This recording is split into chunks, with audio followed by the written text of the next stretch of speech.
हमने समेटा है साहित्य के हिस्सों को, मेरे आपके मन की कहते किस्सों को।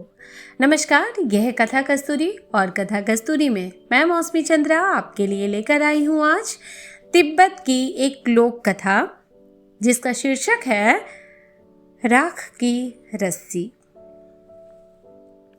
लोनपोगार तिब्बत के 32वें राजा सोनगवसेन गांपो के मंत्री थे। वे अपनी चालाकी और हाजिर जवाबी के लिए दूर दूर तक मशहूर थे। कोई उनके सामने टिकता ना था। चैन से जिंदगी चल रही थी। मगर जब से उनका बेटा बड़ा हुआ था, उनके लिए चिंता का विषय बना हुआ था। कारण यह था कि वह बहुत भोला था। होशियारी उसे छूकर भी नहीं गई थे। लोनपोगार ने सोचा, मेरा बेटा बहुत सीधा साधा है, मेरे बाद इसका काम कैसे चलेगा।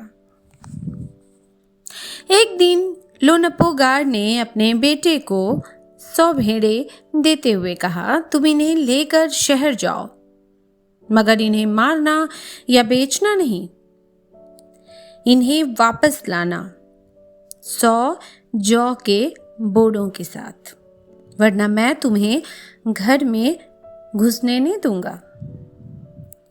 इसके बाद उन्होंने बेटे को शहर की तरफ रवाना कर दिया। लोनपोगार का बेटा शहर पहुंच गया, मगर इतने बोरे जौ खरीदने के लिए उसके पास रुपए ही कहाँ थे।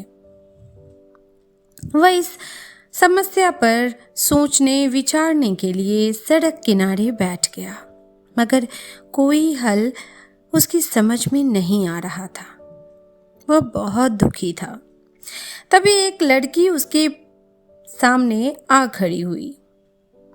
क्या बात है, तुम इतनी दुखी क्यों हो? लोनपोगार के बेटे ने अपना सारा हाल कह सुनाया। इसमें इतना दुखी होने की कोई बात नहीं, मैं इसका हल निकाल देती हूँ। इतना कहकर लड़की ने भेड़ों के बाल उतारे और उन्हें बाजार में बेच दिया। जो रुपए मिले उनसे जौ के 100 बोरे खरीद कर उसे घर वापस भेज दिया। लोनपोगार के बेटे को लगा था कि उसके पिता बहुत खुश होंगे, मगर उसकी आप बीती पर उन्होंने ध्यान नहीं दिया। वे उठकर कमरे से बाहर चले गए। दूसरे दिन उन्होंने अपने बेटे को बुलाकर कहा, पिछली बार भेड़ों के बाल उतार कर बेचना मुझे जरा भी पसंद नहीं आया। अब तुम दोबारा उन्हीं भेड़ों को लेकर जाओ, उसके साथ जौ के 100 बोरे लेकर आना।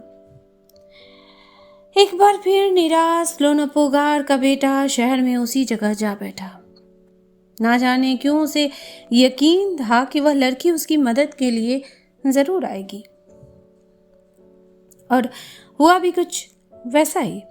वह लड़की आई, उसने अपनी मुश्किल सुनाई। अब तो बिना जौ के 100 बोरों के मेरे पिता मुझे घर में नहीं घुसने देंगे। लड़की सोचकर बोली, एक तरीका है। उसने भेड़ों के सींग काट लिए, उन्हें बेचकर जो रुपए मिले उनसे 100 बोरे जौ खरीदे। बोरे लोनपोगार के बेटे को सौंप कर लड़की ने उन्हें घर वापस भेज दिया। भेड़े और जौ के बोरे पिता के हवाले करते हुए लोनपोगार का बेटा काफी खुश था। उसने विजयी भाव से सारी कहानी कह सुनाई। सुनकर लोनपोगार बोले, उस लड़की से कहो हमें 9 हाथ लंबी राख की रस्सी बना कर दे। उसके बेटे ने लड़की के पास जाकर पिता का संदेश दोहरा दिया। लड़की ने एक शर्त रखी, मैं रस्सी बना तो दूंगी, मगर तुम्हारे पिता को वह गले में पहननी होगी। लोनपोगार ने सोचा, ऐसी रस्सी बनाना ही असंभव है, इसलिए लड़की की शर्त मंजूर कर ली।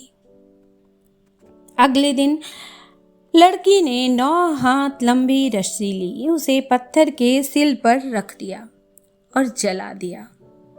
रस्सी जल गई, मगर रस्सी के आकार की राख बच गई।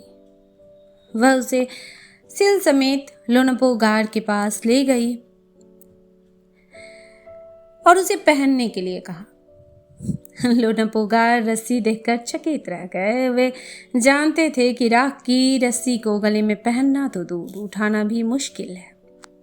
हाथ लगाते ही वह टूट जाएगी। लड़की की समझदारी के सामने उनकी अपनी समझदारी, उनकी अपनी चालाकी धरी रह गई। बिना वक्त गंवाए लोनपोगार ने अपने बेटे की शादी का प्रस्ताव लड़की के सामने रख दिया। धूमधाम से उन दोनों की शादी हो गई। ये कहानी इतनी ही। अभी आप सुन रहे थे मुझसे यानी मौसमी चंद्रा से तिब्बत की एक लोक कथा राख की रस्सी। अगली बार फिर मिलती हूँ एक नई कहानी के साथ। तब तक के लिए चैनल को सब्सक्राइब करना, कहानी को लाइक करना बिल्कुल ना भूलें।